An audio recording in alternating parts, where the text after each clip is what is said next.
ये कहानी इवातानी नाओफुमी के ऊपर है। नाओफुमी जो कि हमेशा अपने घर के अंदर ही रहता है और एक दिन वो दूसरी दुनिया में समन हो जाता है एक हीरो के तौर पर। और नाओफुमी को बाकी 3 हीरो के साथ मिलकर उस दुनिया को बचाना था, लेकिन नाओफुमी एक शील्ड हीरो था, इसी वजह से कोई भी वहाँ पर उसे पसंद नहीं करता। और एक दूसरा हीरो एक लड़की के साथ मिलकर उसके ऊपर एक आरोप लगाता है और नाओफुमी के पास जो बची कुची इज्जत होती है वो भी गटर में मिल जाती है। तो आखिर किस तरह से नाओफुमी ताकतवर बनेगा और उन हीरो से बदला लेगा, ये सब कुछ हम देखेंगे इस एनिमे सीरीज के अंदर। तो वीडियो की शुरुआत में हमें इवातानी नाओफुमी दिखाया जाता है। वो अपने कमरे के अंदर होता है। नाओफुमी को हमेशा कमरे के अंदर ही रहना पसंद था, लेकिन जब कमरे के अंदर नाओफुमी बोर हो जाता तब वो लाइब्रेरी के अंदर चले जाता नॉवल पढ़ने के लिए। और अभी नाओफुमी लाइब्रेरी के अंदर होता है और वो एक नॉवल देखता है जिसका नाम था the record of the 4 cardinal weapons. Naofumi book को ज्यादा पढ़ पाता, इससे पहले बुक के अंदर से रोशनी निकलती है और जब नाओफुमी की आंख खुलती है वो एक दूसरी दुनिया की किंगडम के अंदर होता है और नाओफुमी के साथ 3 हीरो थे और सामने किंग होता है।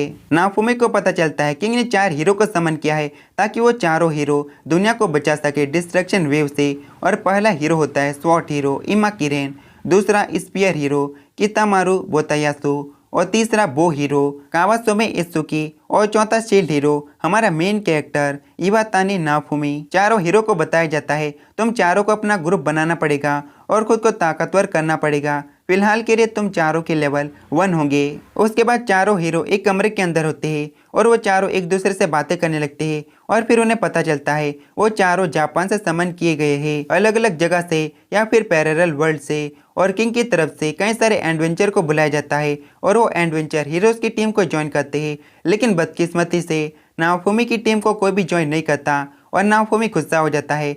लेकिन किंग उससे ही बुरा भला कहने लगता है शायद हमें चौथे हीरो को समन नहीं करना चाहिए था, पर अब कुछ भी नहीं किया जा सकता। जब तक कि हीरोज अपना काम नहीं खत्म कर लेते तब तक किसी भी हीरो को उसकी दुनिया में नहीं भेजा जा सकता।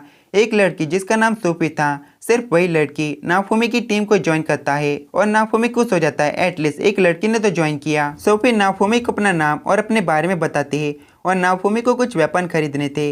दोनों वेपन शॉप जाते हैं जिसका ऑनर एल्हार्ट नाम का बंदा था, पर नाओफुमी किसी भी वेपन का इस्तेमाल नहीं कर पाता क्योंकि नाओफुमी एक शील्ड हीरो था और नाओफुमी बस शील्ड का इस्तेमाल कर सकता था। नाओफुमी सोफी के साथ अपने पहले मिशन पर जाता है जिसमें कि नाओफुमी का सामना सबसे कम लेवल के मॉन्स्टर से होता है और उसे बेचने पर नाओफुमी और सोफी को अच्छे खासे पैसे मिल जाते हैं। दोनों अपने अपने काम की चीजें खरीद लेते हैं जिससे कि नाओफुमी के पास काफी कम पैसे बचते हैं। खाना खाते टाइम सोफी नाओफुमी को बहलाने की कोशिश करती है, लेकिन नाओफुमी उसे इग्नोर करता है और खाना खाने के बाद नाओफुमी अपने कमरे में जाकर सो जाता है और पैसों को वहीं पर रख देता है। जब नाओफुमी सोकर उठता है उसकी सारी की सारी चीजें चोरी हो चुकी थी और उसके पास पैसे भी नहीं थे। नाओफुमी सोफी को ढूंढने लगता है लेकिन सोफी नहीं मिलती और वहाँ पर किंग के सोल्जर्स आते हैं और नाओफुमी को पकड़कर नाओफुमी को किंग के सामने पेश किया जाता है। स्पीयर हीरो मोतायासु और सोफी नाओफुमी के ऊपर इल्जाम लगाते हैं। नाओफुमी ने सोफी के साथ गलत हरकतें करने की कोशिश की और मोतायासु ने सोफी को बचाया। नाओफुमी सब कुछ समझ जाता है उसे फंसाया गया है। नाओफुमी 4 हीरोज में से एक था, इसी वजह से उसे सजा नहीं दी जाती। और जब इस बारे में एल्हार्ट को पता चलता है वो नाओफुमी के ऊपर काफी गुस्सा करने लगता है, लेकिन नाओफुमी उसे कहता है क्या तुम्हें सचमुच लगता है मैंने ऐसा किया। और ये बात सुनने के बाद एल्हार्ट उसे छोड़ देता है। नाओफुमी अपनी पावर को बढ़ाने के लिए अकेला येलो मॉन्स्टर से फाइट करने के लिए जाता है। काफी कम समय में नाओफुमी कई सारे मॉन्स्टर को पकड़ लेता है और नाओफुमी को पैसों की जरूरत थी, वो मॉन्स्टर्स को बेचने के लिए जाता है, लेकिन शॉप ओनर पहले से काफी कम प्राइस देने लगता है। इस वजह से नाओफुमी उसके ऊपर काफी गुस्सा हो जाता है और उसे वार्न करता है अगर दोबारा ऐसा हुआ तो फिर तुम्हारे लिए अच्छा नहीं होगा। अगले दिन में नाओफुमी जंगल के अंदर होता है और नाओफुमी को कुछ हर्ब्स मिलते हैं। उस हर्ब्स का इस्तेमाल करते हुए नाओफुमी अपनी शील्ड का लेवल बढ़ाता है। नाओफुमी कुछ हर्ब्स को बेच भी देता है जिससे कि उसे काफी अच्छे खासे पैसे मिलते हैं और नाओफुमी का सामना बाहर कुछ गुंडों से होता है, पर नाओफुमी उनके ऊपर येलो मॉन्स्टर फेंक देता है और उन्हें हरा देता है। फिर नाओफुमी को एक बंदा मिलता है और वो बंदा असल में एक स्लेव ट्रेडर था। नाओफुमी इस बंदे के साथ जाता है और देखता है उस बंदे के पास काफी सारे डेमी ह्यूमन स्लेव थे। स्लेव ट्रेडर बताता है स्लेव का ज्यादातर इस्तेमाल साफ सफाई और कई सारे कामों के लिए किया जाता है। नाफुमी एक स्लेव को काफी गौर से देखने लगता है। स्लेव ट्रेडर नाफुमी को अपना सबसे अच्छा स्लेव दिखाता है, लेकिन नाफुमी उसे नहीं खरीदता बल्कि उस छोटी सी लड़की को खरीदता है। स्लेव ट्रेडर स्लेव के ऊपर एक स्पेल लगाता है जिससे कि अगर स्लेव अपनी मालिक की बात ना माने तो फिर उसे दर्द होगा, और स्लेव का नाम रावतालिया था। नाफुमी रावतालिया को वेपन खरीद कर देता है और उसे नए कपड़े भी दिलाता है और उसे एक मॉन्स्टर को मारने के लिए कहता है। असल में नाफुमी रावतालिया को अपना साथी बनाकर उसे स्ट्रांग बनाना चाहता है। नाफुमी रावतालिया को काफी अच्छा खाना भी खिलाता है और उसे अपने मिशन पर ले जाने लगता है। और फिर कुछ दिन बीत जाते हैं। रावतालिया कई सारे मॉन्स्टर का सामना करते हैं और उसका लेवल बढ़ जाता है और वो थोड़ी बहुत स्ट्रांग बन जाती है। वो दोनों एक जगह पर बैठे हुए थे और रावतालिया बताते हैं, पहले मेरे डैड ने मुझे बताया था इस दुनिया में 4 कार्डिनल हीरोज समन हुए हैं और मुझे नहीं लगा था कि मैं आपसे मिल पाऊंगी, एक शील्ड हीरो से। उसके बाद रावतालिया वहीं पर सो जाते हैं और वो एक सपना देखने लगती है जिसमें कि उसके विलेज के ऊपर एक मॉन्स्टर ने अटैक कर दिया था। रावतालिया के मॉम डैड उसे बचाते हैं खुद की कुर्बानी देखकर, और अचानक रावतालिया उठ जाती है। असल में ये सपना सच था। इसी तरह से रावतालिया के मॉम डैड की डेथ हुई थी। नाफुमी रावतालिया को संभालता है। नाफुमी ने काफी सारी हर्ब्स को इकट्ठा किया था, उन सभी को बेच देता है और हर दिन नाफुमी रावतालिया का ख्याल रखने लगता है। एक दिन रावतालिया एक मॉन्स्टर को मारने से डरने लगती है क्योंकि उसे मारने पर खून निकलेगा, लेकिन वो नाफुमी की बात को मानकर उस मॉन्स्टर को खत्म कर देती है और दोनों ल्यूट विलेज जाते हैं। नाफुमी उस मॉन्स्टर की स्किन को बेच देता है और दोनों अच्छे खासे स्ट्रॉन्ग हो चुके थे। इसी वजह से दोनों डेंजन को एक्सप्लोर करने के लिए जाते हैं और वहाँ पर नाफुमी क्रिस्टल को इकट्ठा करने लगता है जिसे बेचकर पैसे कमाए जा सके। लेकिन तभी वहाँ पर एक मॉन्स्टर आ जाता है। उस मॉन्स्टर को देखकर रावतालिया काफी डरने लगती है क्योंकि उसी तरह के मॉन्स्टर ने उसके विलेज को तबाह कर दिया था। नाफुमी मॉन्स्टर के अटैक को रोकने लगता है और रावतालिया से कहता है कि मॉन्स्टर के ऊपर अटैक करो, लेकिन रावतालिया काफी ज्यादा घबरा चुके थे। वो अटैक करने से डरने लगते हैं, लेकिन फिर भी वो हिम्मत जुटाकर अटैक करते हैं क्योंकि अगर नाफुमी को कुछ हुआ तो फिर वो अकेली क्या करेगी। दोनों की टीम वर्क से मॉन्स्टर फाइनली खत्म हो जाता है और फिर एक हफ्ता बीत जाता है। एक हफ्ते के अंदर अंदर रावतालिया बड़ी हो जाती है और बिल्कुल यंग लड़की की तरह दिखने लगती है। नाफुमी उसके लिए एक बड़ा वेपन खरीदता है और रावतालिया चाहती थी नाफुमी एक आर्मर पहने, लेकिन आर्मर को देखकर नाफुमी सीधे से मना कर देता है और फिर वो दोनों खाना खाने के लिए जाते हैं। रावतालिया काफी गुस्सा हो जाती है क्योंकि नाफुमी ने उसके लिए बच्चों वाला खाना ऑर्डर किया था और अगले दिन एलहार्ट नाफुमी के लिए एक आर्मर बना देता है उसकी साइज का। और फिर नाफुमी को पता चलता है जल्दी डिस्ट्रक्शन वेव आने वाली है। इसी वजह से नाफुमी रावतालिया के साथ उस जगह पर जाता है जहाँ पर बाकी 3 हीरो भी आए थे और दोबारा से मोतायासु नाफुमी की बेइज्जती करने लगता है और रावतालिया से कहता है कि तुम उसकी टीम छोड़ दो, मेरी टीम में जाओ, लेकिन रावतालिया उसे मना कर देती है और हीरोज को पता चलता है अगले दिन डिस्ट्रक्शन वेव आने वाली है। घर पर आने के बाद रावतालिया नाफुमी से पूछती है क्या तुम्हारी बाकी हीरोज से नहीं बनती, लेकिन इसके बारे में नाफुमी उसे कुछ भी नहीं बताता। और फिर वो दिन आ जाता है जिस दिन डिस्ट्रक्शन वेव आने वाली थी। ल्यूट विलेज के आसमान में बहुत सारे सर्कल खुलते हैं और अंदर से बहुत सारे मॉन्स्टर निकलते हैं और यही होते हैं डिस्ट्रक्शन वेव। नाफुमी गांव के अंदर होता है और वो गांव वालों को बचाने लगता है और मॉन्स्टर से फाइट करता है। गांव वाले भी वेपन्स उठा लेते हैं खुद को प्रोटेक्ट करने के लिए। नाफुमी बड़े से टावर के ऊपर चढ़ता है और बाकी सारे मॉन्स्टर को अपनी तरफ अटैक करता है और फिर उस बड़े से टावर को ही जला डालता है। वहाँ पर जितने भी मॉन्स्टर होते हैं वो सारे के सारे लो लेवल के थे, लेकिन उनमें से कुछ हाई लेवल के मॉन्स्टर भी थे। एक मॉन्स्टर के साथ नाफुमी फाइट करने लगता है और उसे जैसे तैसे हराता है और तभी वहाँ पर एक खतरनाक अटैक होता है और अटैक जिसने किया था वो रॉयल सोल्जर्स थे। उन्हें सिविलियंस की जरा भी परवाह नहीं थी और तभी वहाँ पर हाई लेवल के मॉन्स्टर्स आ जाते हैं और नाफुमी उनके साथ फाइट करने लगता है। और रॉयल सोल्जर्स में कुछ ऐसे सोल्जर भी थे जो कि सिविलियंस की परवाह करते थे। वो नाफुमी की हेल्प करने लगते हैं और सभी मॉन्स्टर का अच्छे से सामना करते हैं। उसके बाद डिस्ट्रक्शन वेव खत्म हो जाती है। बाकी तीनों हीरोज ने भी मॉन्स्टर्स को मारा था, लेकिन काफी कम तादाद में, और ल्यूट विलेज के लोग शील्ड हीरो के काफी आभारी थे क्योंकि नाफुमी ने सभी सिविलियंस की जान बचाई थी। डिस्ट्रक्शन वेव के खत्म होने की खुशी में किंग एक बहुत बड़ी पार्टी रखता है और उसमें बहुत सारे लोग आते हैं और नाफुमी भी आता है क्योंकि वहाँ पर चारों हीरो को रिवॉर्ड मिलने वाला था। नाफुमी पार्टी में कुछ भी नहीं खाता और एक जगह पर बैठा होता है और उसे पता चलता है उसके सिस्टम में एक फीचर है जिससे कि वो सिविलियंस की जान बचा सकता है। और तभी वहाँ पर मोतायासु आ जाता है उसकी बेइज्जती करने के लिए। मोतायासु नाफुमी से कहता है तुम अब कितने घटिया हो सकते हो, तुमने तो एक स्लेव को पाल रखा है। इस कंट्री में स्लेवरी लीगल थी, लेकिन इसके बावजूद भी किंग नाओफुमी की स्लेव को पकड़ने के लिए कहता है और मोतायासु शील्ड हीरो को चैलेंज करता है फाइट के लिए। नाओफुमी के पास फाइट को एक्सेप्ट करने के अलावा और कोई भी रास्ता नहीं बचता, क्योंकि अगर वो फाइट को जीतेगा तभी वो रावतालिया को पा सकता है। और दोनों की फाइट शुरू हो जाती है। मोतायासु उसके ऊपर अटैक करने लगता है और नाओफुमी अटैक को डॉज या फिर ब्लॉक ही कर सकता है। वो अटैक करने के लिए बलून मॉन्स्टर का इस्तेमाल करने लगता है और मोतायासु उसे कहता है कि तुम चीटर हो। नाओफुमी उसे बताता है अगर तुमने मुझे खटिया मान ही लिया है तो फिर फाइट में मैं सब कुछ यूज करूंगा। नाओफुमी अपनी एबिलिटी से मोतायासु को पकड़ लेता है और अंदर बलून मॉन्स्टर छोड़ देता है, लेकिन पीछे से सेल्फी अपने मैजिक का इस्तेमाल करती है। असल में गाइस इसका असली नाम सेल्फी नहीं है, लेकिन फिर भी इसे मैं सेल्फी कहना पसंद करूँगा। और सेल्फी किंग की बेटी है। सेल्फी अपने मैजिक का इस्तेमाल करते हुए नाओफुमी के ऊपर हमला करती है और नाओफुमी का ध्यान भटक जाता है। इसी मौके का फायदा उठाकर मोतायासु उसके ऊपर हमला करता है और उसे हरा देता है। और नाओफुमी कहता है ये चीटिंग है, पीछे से सेल्फी ने अटैक किया था, पर सारी जनता मानने से मना कर देती है, हम लोगों ने कुछ भी नहीं दिखा। किंग के ऑर्डर पर रावतालिया को छोड़ दिया जाता है, लेकिन रावतालिया जाने के बजाय मोतायासु को चाटा मारती है और उसे बताते है कि किसी ने कहा कि मैं नाओफुमी से दूर जाना चाहती हूँ। और वो नाओफुमी की सारी अच्छी बातें बता देती है और दोबारा से नाओफुमी की स्लेव बन जाती है। उसके बाद किंग चारों हीरो को उनका रिवार्ड देता है। वो तीनों हीरो को छोड़कर शील्ड हीरो को काफी कम प्राइस देता है। इस वजह से नाओफुमी काफी गुस्सा हो जाता है। इत्सुकी और रेन नाओफुमी की तरफ से बोलते हैं और कहते हैं ये गलत है, चारों हीरो को बिल्कुल सही प्राइस मिलना चाहिए। और किंग ना चाहते हुए भी ये मान लेता है। उसके बाद रावतालिया और नाओफुमी स्लेव ट्रेडर के पास जाता है और स्लेव ट्रेडर एक नया आइटम लाया था। वो बताता है ये बहुत सारे एग है, इनमें से एक ड्रैगन का अंडा हो सकता है। अगर ड्रैगन का अंडा ना भी हुआ तब भी तुम्हारा काफी फायदा होगा, क्योंकि अंडे के अंदर से एक पंछी निकलेगा जिसे तुम अपना पेट बना सकते हो और वो पंछी काफी फास्ट होगा। रावतालिया के कहने पर नाओफुमी एक अंडा खरीद लेता है और अगले सीन में वो दोनों एक औरत से मिलते हैं। नाओफुमी ने उस औरत के ग्रैंडसन को बचाया था। वो औरत नाओफुमी को एक मैजिकल बुक देती है जिससे कि नाओफुमी मैजिक को सीख सकता है। नाओफुमी ने जो अंडा खरीदा था वो जल्दी फट जाता है और अंदर से एक चिड़िया निकलती है। नाओफुमी उसका नाम फिलो रखता है और कुछ दिनों के बाद फिलो काफी बड़ी हो जाती है। नाओफुमी खुद उसकी स्पीड को चेक करता है और ल्यूट विलेज को मोतायासु अपना इलाका बना रहा था और हर मंथ 50 सिल्वर कॉइन की डिमांड कर रहा था।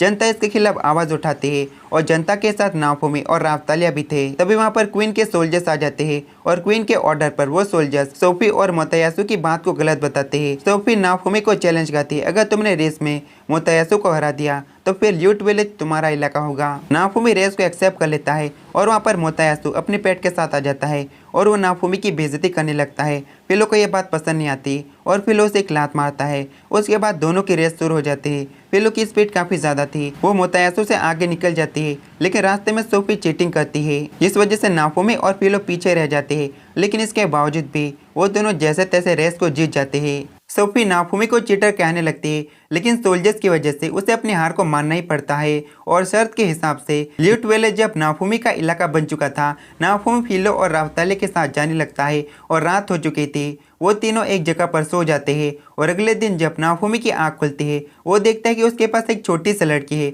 और फिर रावतालिया और नाओफुमी को पता चलता है असल में ये छोटी सी लड़की फिलो है।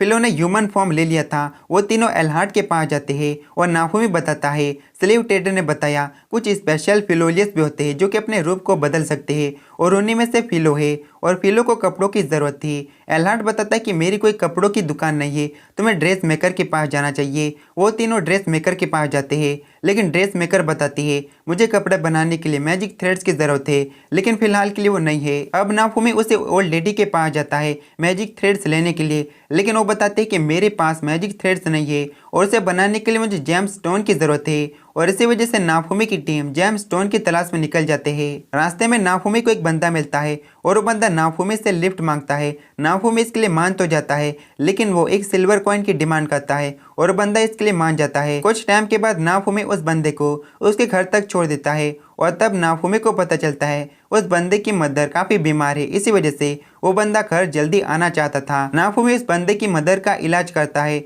और उसके बदले वो सिर्फ एक सिल्वर कॉइन लेता है और कुछ दिनों तक नाओफुमी अपने सफर को कंटिन्यू रखता है। नाओफुमी अपनी स्किल से काफी सारे लोगों की हेल्प करता है, इसी वजह से वो थोड़ा बहुत फेमस हो चुका था। और एक दिन नाओफुमी एक मर्चेंट से मिलता है। उस मर्चेंट को कुछ बैंडिट्स लूटना चाहते थे, लेकिन नाओफुमी उस मर्चेंट को बचाता है और मर्चेंट नाफुमी से काफी इम्प्रेस हो जाता है। कुछ दिनों तक नाफुमी उस मर्चेंट के साथ ही रहता है और मर्चेंट नाफुमी को व्यापार के बारे में बहुत कुछ सिखाता है। मर्चेंट नाफुमी को एक डेंजन के बारे में बताता है जिसके अंदर से नाफुमी को बहुत सारे जेम स्टोन मिल सकते हैं।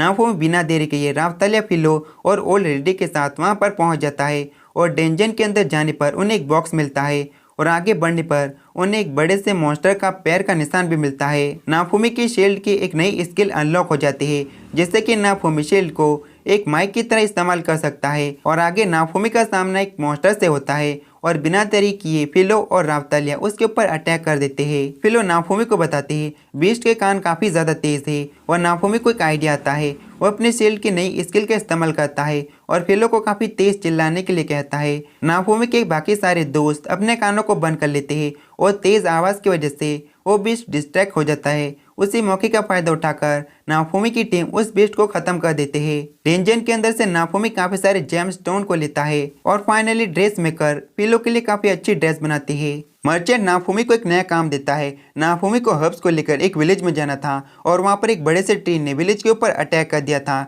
नाफुमी अपनी टीम को लेकर वहां पर पहुंच जाता है और वहां पर बहुत सारे लोग घायल थे। उन सभी की नाफुमी हेल्प करता है और उनका इलाज करता है और विलेजर्स नाफुमी को देखकर पहचान जाते हैं क्योंकि नाफुमी काफी फेमस हो चुका था और सभी लोग नाफुमी को हेवनली फॉल के नाम से जानते थे। नाफुमी को विलेजर्स से पता चलता है कुछ दिनों पहले यहाँ पर स्पीयर हीरो आया था एक बीज लेकर। उसी बीज को बोने की वजह से काफी सारे जड़ें विलेज के ऊपर अटैक कर रही है और नाफुमी को याद आता है कुछ दिनों पहले वो एक डेंजन में गया था और वहाँ पर एक बॉक्स था और उसी बॉक्स के अंदर वो बीज था और वहाँ पर लिखा था अगर इस बीज को बाहर ले जाकर बोया गया तो फिर तबाही मचेगी और ये सारी गलती स्पीयर हीरो की थी। इसी वजह से नाफुमी अपनी टीम को लेकर वहां से जाने लगता है लेकिन विलेजर्स नाफुमी से हेल्प मांगते हैं। नाफुमी पैसों के बदले विलेज को बचाने के लिए मान जाता है और वो तीनों ट्री के साथ फाइट करने के लिए जाते हैं। ट्री को हराने के लिए उन्हें ट्री की आंख के ऊपर अटैक करना था। फिलो और राफ्तालिया काफी कोशिश करते हैं लेकिन ये नहीं कर पाते और राफ्तालिया नाफुमी के कहने पर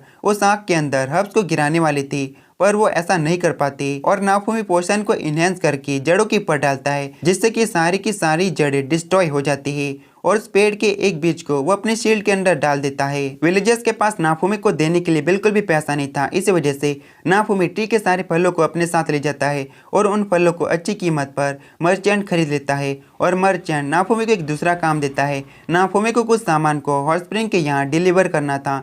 नाफुमी इस काम को कर लेता है और वो तीनों वहीं पर एक रात रुकने का फैसला करता है और रात को राफ्तालिया को पता चलता है आसपास एक क्रिस्टल है। अगर कपल उस क्रिस्टल को एक दूसरे को दे तो फिर वो कपल जिंदगी भर एक साथ रहेंगे और फिलो को पता चलता है आसपास एक एग है। अगर एग कपल एक साथ खाएंगे तो फिर वो कपल जिंदगी भर एक साथ रहेंगे। फिलो और राफ्तालिया की अलग ही रेस लगी हुई थी लेकिन सुबह तक ना ही राफ्तालिया को क्रिस्टल मिलता है और ना ही फिलो को वो एग मिलता है और वो दोनों निराश होकर वापस आ जाते हैं। फिलो और राफ्तालिया गिफ्ट के तौर पर नाफुमी को एक हथौड़ा देते हैं जो कि मेरे ख्याल से काफी घटिया था लेकिन नाफुमी को पसंद आता है और रात को वो तीनों अपने घर की तरफ निकल जाते हैं और रास्ते में नाफुमी को दो बंदे मिलते हैं। वो दोनों काफी भूखे थे और वो दोनों बताते पास ही के गांव में एक बीमारी फैल चुकी है और वो बीमारी काफ़ी ज़्यादा खतरनाक है और नाफुमी को वहीं पर जाना था हर्ब्स को डिलीवर करने के लिए। सुबह तक नाफुमी वहां तक पहुंच जाता है और हर्ब्स को डिलीवर कर देता है और वहां के डॉक्टर्स नाफुमी को बताते हैं कुछ दिनों पहले शॉर्ट हीरो रेन ने पहाड़ों के ऊपर एक मॉन्स्टर को मारा था और उस मॉन्स्टर की बॉडी वहां पर अभी तक है और बॉडी के सड़ने की वजह से बॉडी के अंदर से जहर रिलीज हो रहा है और उसी की वजह से यहाँ पर बीमारी फैल रही है। नाफुमी को इससे कुछ भी लेना देना नहीं था लेकिन पैसों के लिए कुछ भी। नाफुमी 500 सिल्वर कॉइन के बदले उस मॉन्स्टर की बॉडी को साफ करने का वादा करता है और सुबह सुबह नाफुमी अपनी टीम को लेकर मॉन्स्टर की बॉडी के पास पहुंच जाता है लेकिन मॉन्स्टर तभी खड़ा हो जाता है क्योंकि मॉन्स्टर एक ज़ॉम्बी मॉन्स्टर बन चुका था। वो अटैक करने लगता है और फिलो भी बिना सोचे समझे उस मॉन्स्टर्स के ऊपर अटैक करने लगती है। नाफुमी उसे ऐसा करने से रोकता है लेकिन फिलो बिल्कुल भी नहीं मानती और वो मॉन्स्टर फिलो को निकल जाता है। राफ्तालिया और नाफुमी को एक बहुत बड़ा शौक लगता है।